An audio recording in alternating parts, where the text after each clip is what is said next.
In one of the What's Next videos a couple weeks back, they said that Slaanesh was going to be getting a couple of Dark Elf units, actually, and from what it sounds like, they're essentially Corsairs with anti-infantry dual weapon variant and a ranged variant as well. So what better way to celebrate than to show you this replay where we have Slaanesh versus Dark Elves in a very classic matchup here.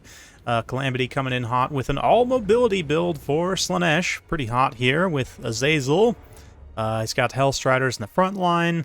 Marauder Horsemen as well, a couple of Hell Scourge, Hellstriders in the back, and then the main kind of damage-dealing component here, two Alloreses of Shadows, neither of whom have spells. They're essentially just here to be Exalted Seeker Chariots, and specifically Exalted Seeker Chariots with the Locus of Swiftness, and, you know, Encourage our heroes, of course, and opposing them, we've got Dark Elves, led by a Supreme Sorceress of Dark Magic, some Corsairs, Dread Spears, and Dark Shards, with some Dark Riders to back them up, Rose of Cain up in the sky, and some Cold One Riders, forming a strong left flank.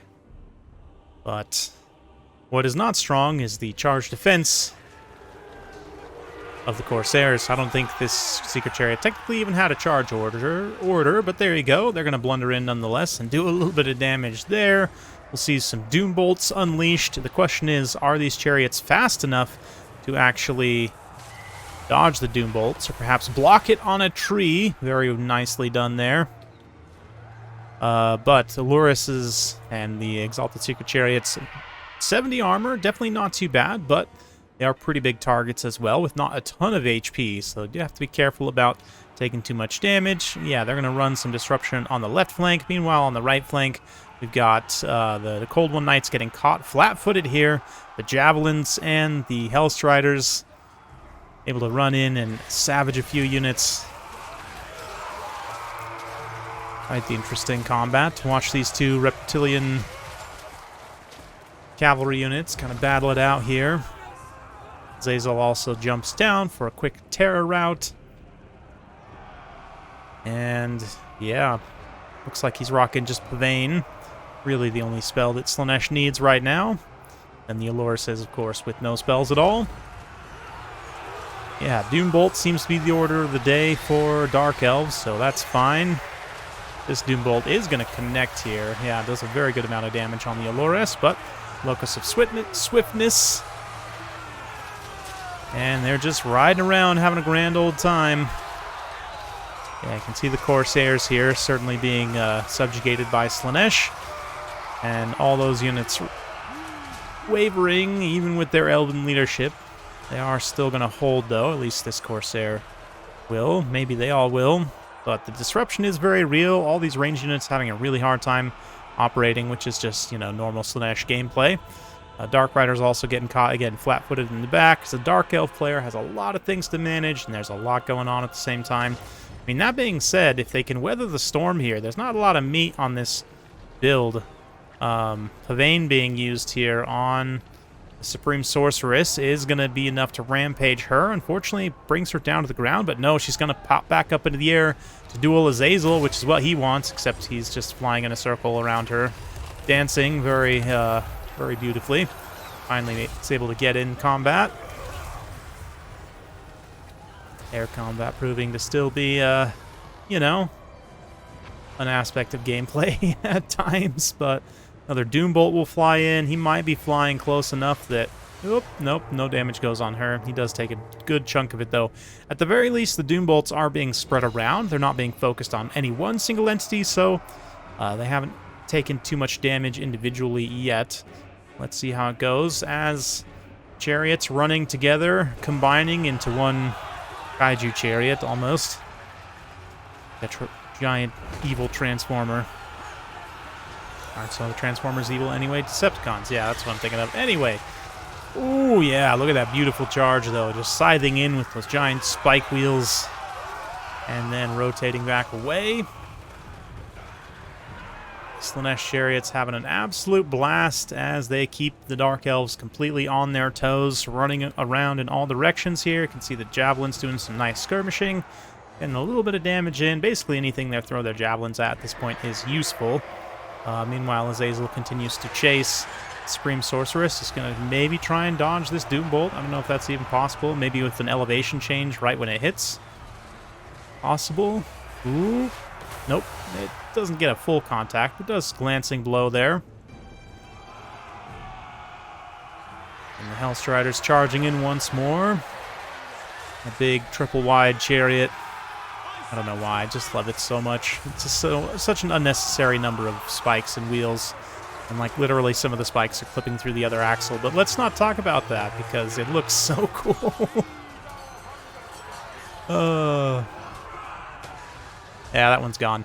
Very unfortunate. It does get stuck there and destroyed, but Slaanesh is pretty far ahead at this point in terms of the balance of power. A lot of Dark Elf units are not doing good, and basically all range units are dead at this point, with that last Dark Shard being run down. Got a little bit of Black Arc Corsair handos here, but Azazel drops in. Suffer another Doom Bolt here, but at least this one... does Doom Bolt actually do friendly damage if he was sitting in the middle of all those Dark Elves? Oop. Doesn't quite dodge it there. Maybe was trying to get back up in the air right when it hit, but the elevation change really is the kind of #1 way that flying units can dodge, in my experience, because it kind of comes in at an angle and can fly off there, but Narcissism being used here, silence and freezing the Supreme Sorceress in place, and he's got the Javelins on station to just unload. Lots of high damage. Yeah, actually might have just layered on the Vein immediately after. Oh man, happy Javelin Day to that. Supreme Sorceress, she's gonna shatter, and that will shatter the brittle remains of the Dark Elf army, and they are done for. Very nicely done.